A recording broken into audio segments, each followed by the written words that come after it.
أعوذ بالله من الشيطان الرجيم بسم الله الرحمن الرحيم الحمد لله رب العالمين والحمد لله المنعم وهو على كل شيء قدير والصلاة والسلام على محمد وأهل بيته الطيبين الطاهرين واللعنة الدائمة على أعدائهم أجمعين أما بعد فقد قال الله سبحانه وتعالى في كتابه الأعلى بسم الله الرحمن الرحيم والشمس تجري لمستقر لها ذلك تقدیر العزیز العلیم۔ میرے پیارے بھائیوں اور عزیز دوستوں، آج کا ہمارا نواں سبق کیڑے مکوڑوں اور پھولوں کی دوستی کے بارے میں ہے۔ سبق شروع کرنے سے پہلے آپ کی خدمت اقدس میں ایک عرض رکھنا چاہتا ہوں، وہ یہ ہے کہ کتاب صرف ایک یا دو یا چند مثالیں پیش کرتی ہے اور تھوڑے سے خلاصے کے ساتھ اپنا مطلب سمجھاتی ہے، لیکن اس سے زیادہ بحث کرنا، تفتش کرنا اور زیادہ سے زیادہ استفادہ کرنا وہ ہم پر ڈپینڈ کرتا ہے کہ ہماری تحقیق اس سے آگے کیا ہے، ہم اس سے آگے کیا تدبر کرتے ہیں اور کیا فکر کرتے ہیں اور اس کو سمجھنے کے لیے ہم کیا کیا کرتے ہیں۔ تو اس سے زیادہ کرنا وہ ہم پر ڈپینڈ کرتا ہے، وہ ہم نے کرنا ہے، غور و فکر کرنا ہے اور ان جیسی دوسری مثالیں ہم نے ڈھونڈنی ہیں۔ تو سبق کے شروع ہونے سے پہلے اس سے منسلک ایک آیہ کریمہ میں نے آپ کے سامنے تلاوت کی ہے۔ سورہ یاسین آیت نمبر 38 میں اللہ تبارک و تعالی ارشاد فرماتا ہے، بسم اللہ الرحمن الرحیم والشمس تجری لمستقر لہا۔ چونکہ ہمارا جو درس ہے یا اس سے پہلے جو ایک دو دروس ہوئے ہیں وہ نظام خداوندی کے منسلک ہیں، نظم و ضبط کائنات کے متعلق ہے کہ خدا نے جہان میں کیا نظام بنایا ہے۔ وہ نظام جس میں ہم تدبر کریں گے تو یقیناً ہم خدا تک پہنچ جائیں گے۔ تو اس آیہ کریمہ میں اللہ تبارک و تعالیٰ کے نظام کا ایک چھوٹا سا مثال ذکر ہوا ہے، جس میں ہم غور و فکر کریں گے، یقیناً وہ ہمیں تھوڑا سا تعجب انگیز لگے گا، اور جب ہم اس میں زیادہ غور و فکر کریں گے تو یقیناً ہمیں دانائی حاصل ہوگی، حکمت حاصل ہوگی اور ہم خدا تک پہنچ جائیں گے۔ کیا فرماتا ہے خدا؟ بسم اللہ الرحمن الرحیم والشمس تجری لمستقر لہا۔ دیکھو اس سورج کو جو چل رہا ہے اس بتائے ہوئے پروگرام کے مطابق جو اللہ نے اس کے سپرد کیا ہے۔ ذالک تقدیر العزیز العلیم، اور یہ ایسی ڈیوٹی ہے جو اس کے لیے کس نے معین کی ہے؟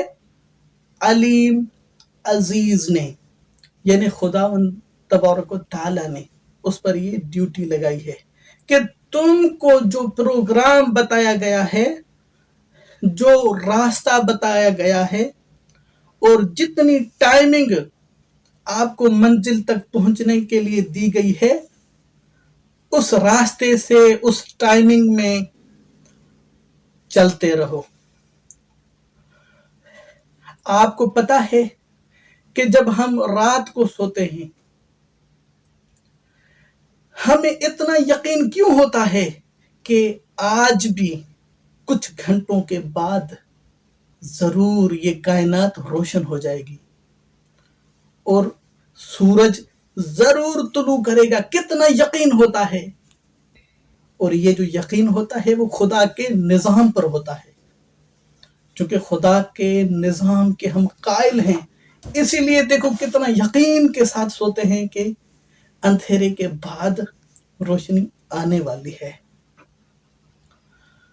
اور دنیا کی جتنی بھی چیزیں ہیں ہم اسے فضول سمجھتے ہیں، لیکن فضول نہیں ہیں، ہر ایک چیز میں حکمت ہے، اور صرف یہ ان ذمہ داریوں کو پوری نہیں کرتی بلکہ یہ خدا کی عبادت بھی کرتی ہیں،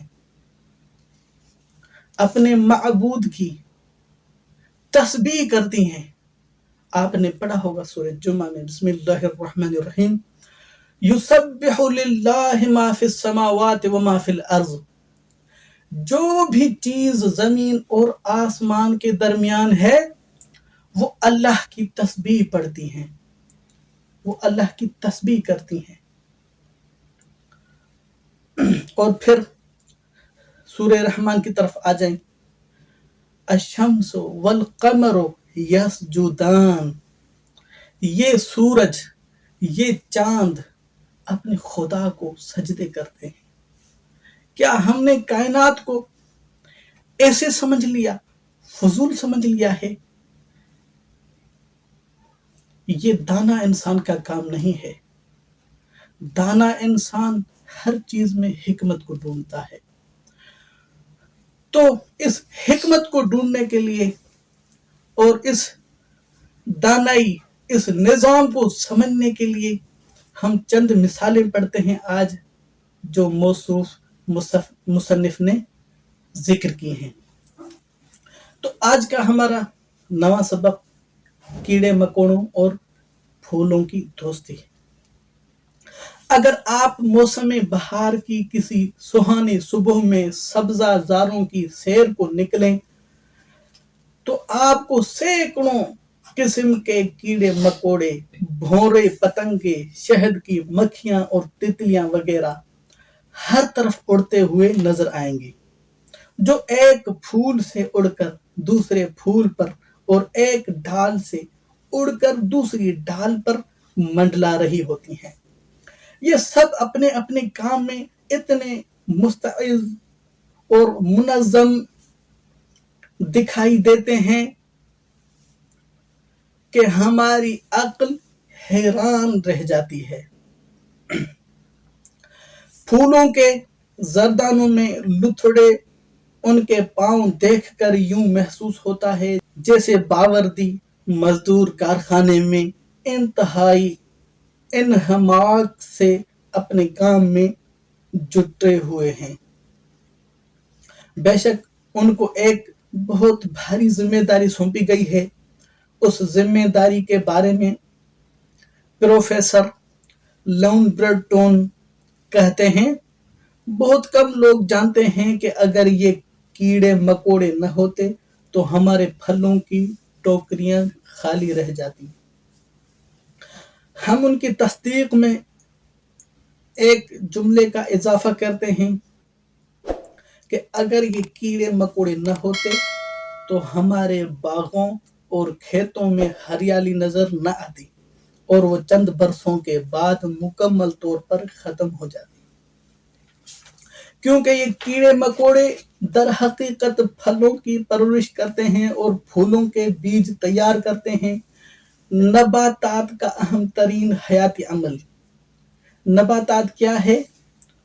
جو بھی چیزیں زمین سے پھوٹتی ہیں، زمین سے اگتی ہیں، درخت، پودے، پھول اور گھاس وغیرہ، یہ ان کا اہم ترین حیاتی عمل یعنی بار آور ہونا، جسے انگلش میں فیکنڈیشن کہتے ہیں، ان کیڑوں مکوڑوں کا ہی مرہون منت ہے۔ اور ان کی مہربانی ہے۔ ہم جانتے ہیں کہ جانوروں کی طرح پھولوں میں بھی نر اور مادہ ہوتے ہیں، اور جب تک ان کے درمیان اختلاط نہ ہو بیج، پھول اور پھل پیدا نہیں ہوتے۔ لیکن کیا آپ نے کبھی سوچا ہے کہ یہ پیڑ پودے جو اپنی جگہ سے حرکت نہیں کرتے کس طرح بار آور ہوتے ہیں، اور نر پودے کے تخم مادہ پودوں کے تخم تک کیسے پہنچتے ہیں؟ پیڑ پودوں میں بار آوری کے لیے سب سے مؤثر ذریعہ کیڑے مکوڑے ہی ہیں، جبکہ ہوا اور پرندے بھی درختوں کو بار آور کرتے ہیں، لیکن یہ کام اتنا بھی آسان نہیں جتنا ہم خیال کر رہے ہیں، بلکہ یہ بار آوری جو کیڑے مکوڑوں یا ہوا وغیرہ کے ذریعے انجام پاتی ہے، اس کی باقاعدہ تیاریاں کی جاتی ہیں، وقت اور تاریخیں مقرر ہوتی ہیں، اور اس کے لیے بڑا اہتمام کیا جاتا ہے۔ اس کی کچھ وضاحت ہم یہاں پیش کرتے ہیں، جن کا ٹائٹل ہے جنم جنم کے ساتھی۔ ماہرین فزکس نے طویل تحقیق کے بعد یہ نتیجہ اخذ کیا ہے کہ پودے اور پھول علم جمادات کے دوسرے دور کے دوسرے حصے میں پیدا ہوئے ہیں۔ علم جمادات کیا ہے؟ وہ چیزیں جو جامد ہیں، حرکت نہیں کرتی، مثلا زمین ہے، پہاڑ ہے، جبل وغیرہ۔ اور حیرت انگیز بات یہ ہے کہ کیڑے مکوڑے بھی اسی ہی دور میں پیدا ہوئے ہیں، اور حیرت انگیز بات یہ ہے کہ کیڑے مکوڑے بھی اسی دور میں پیدا ہوئے ہیں، اور مخلوقات عالم کی طویل تاریخ میں یہ دونوں ساتھ ساتھ رہے ہیں اور دوستوں کی طرح ایک دوسرے کے کام آتے رہے ہیں۔ کیڑے مکوڑے پھولوں کے کام اور پھول کیڑے مکوڑے کے کام آتے رہے ہیں، اور ایک دوسرے کے وجود کی تکمیل کرتے رہے ہیں۔ پھول اپنے دوستوں کا منہ میٹھا کرنے اور انہیں اپنی طرف متوجہ کرنے کے لیے میٹھا رس، جسے نیکٹر کہتے ہیں، وہ اپنے اندر ذخیرہ کر کے رکھتے ہیں، جو کیڑے مکوڑوں کو اتنا پسند ہے کہ وہ اس کی طرف کشاں کشاں چلے آتے ہیں۔ جس وقت کیڑے پھول چوس رہے ہوتے ہیں، اس وقت وہ بار آوری کا عمل بھی انجام دے رہے ہوتے ہیں۔ بعض ماہرین نباتات کہتے ہیں کہ پھولوں کی بھینی بھینی خوشبو اور دیدہ زیب رنگ کیڑوں کو اپنی طرف متوجہ کرنے میں اہم کردار ادا کرتے ہیں۔ شہد کی مکھیوں پر ہونے والے مختلف تجربات سے یہ بات ثابت ہوئی ہے کہ وہ پھولوں کے رنگوں میں فرق کو خوب سمجھتی ہیں اور ان کی خوشبو بھی سونگھتی ہیں۔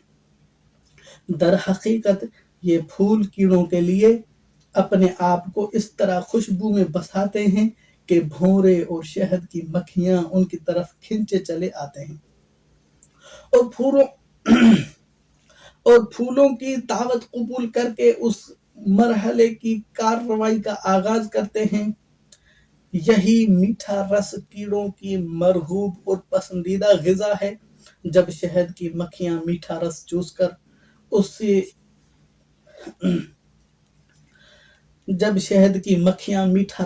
کر اسے چھتے میں جمع کر لیتی ہیں تو شہد تیار ہو جاتا ہے، کیونکہ جس وقت یہ پھولوں کے پاس آتی ہیں تو خود اس میں سے تھوڑا سا رس چوستی ہیں اور اس کی بڑی مقدار اپنے چھتے میں جمع کر دیتی ہیں۔ کیڑوں اور پھولوں کی دوستی، جس میں دونوں ہی کا فائدہ ہے، جنم جنم سے ان کے درمیان قائم ہے اور ہمیشہ قائم دائم رہے گا۔ تو آخری ٹائٹل ہے توحید کا ایک سبق۔ جب انسان پھولوں اور کیڑوں کی زندگی میں حیرت انگیز کاموں کو دیکھتا ہے تو اپنے آپ سے پوچھتا ہے کہ کیڑوں اور پھولوں کے درمیان یہ تعلق کس نے پیدا کیا ہے؟ پھولوں کو یہ مٹھاس کس نے دی ہے؟ ان کو یہ رنگ برنگی پیراہن کس نے پہنایا ہے، اور یہ مسحور کن خوشبو یعنی ایسی خوشبو جس میں جادو کا اثر ہو۔ یہ خوشبو کس نے عطا کی ہے، جس کی وجہ سے کیڑے ان کی طرف دیوانہ وار کھنچے چلے آتے ہیں۔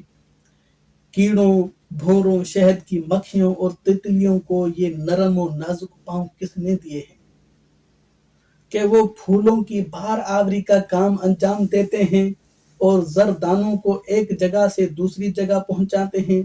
شہد کی مکھیاں ایک مدت تک خاص قسم کے پھولوں کا ہی رس کیوں چوستی ہیں، اور اس کائنات میں کیڑوں اور پھولوں کی زندگی ایک ساتھ کیوں شروع ہوئی؟ کیا یہ کوئی سمجھدار انسان اس بات پر یقین کر سکتا ہے کہ یہ تمام چیزیں منصوبہ بندی کے بغیر خود بخود پیدا ہو گئی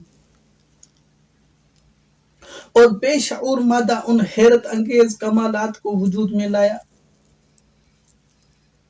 نیور، یہ ایسا نہیں ہو سکتا ہے کہ جو خود بے شعور ہو کسی کو حکمت، دانائی اور شعور بخشے۔ قرآن کریم میں اللہ تبارک و تعالی ارشاد فرماتا ہے شہد کی مکھی کے بارے میں، بسم اللہ الرحمن الرحیم، وَأَوْحَى رَبُّكَ إِلَى النَّحْلِ أَنِ اتَّخِذِي مِنَ الْجِبَالِ بُيُوتًا وَمِنَ الشَّجَرِ وَمِمَّا يَعْرِشُونَ ثُمَّ كُلِي مِنْ كُلِّ ثَمَرَاتٍ فَاسْلُكِي سُبُلَ رَبِّكَ ذُلُلًا۔ فرماتے ہیں تمہارے پروردگار نے شہد کی مکھی پر یہ بات وحی کر دی کہ پہاڑوں میں اور درختوں میں اور چھپروں میں چڑھائی ہوئی بیلوں میں اپنے چھتے بنا اور ہر طرح کے پھولوں کا رس چوس اور اپنے رب کی ہموار کی ہوئی راہوں پر چلتی رہو۔ والسلام علیکم ورحمۃ اللہ وبرکاتہ۔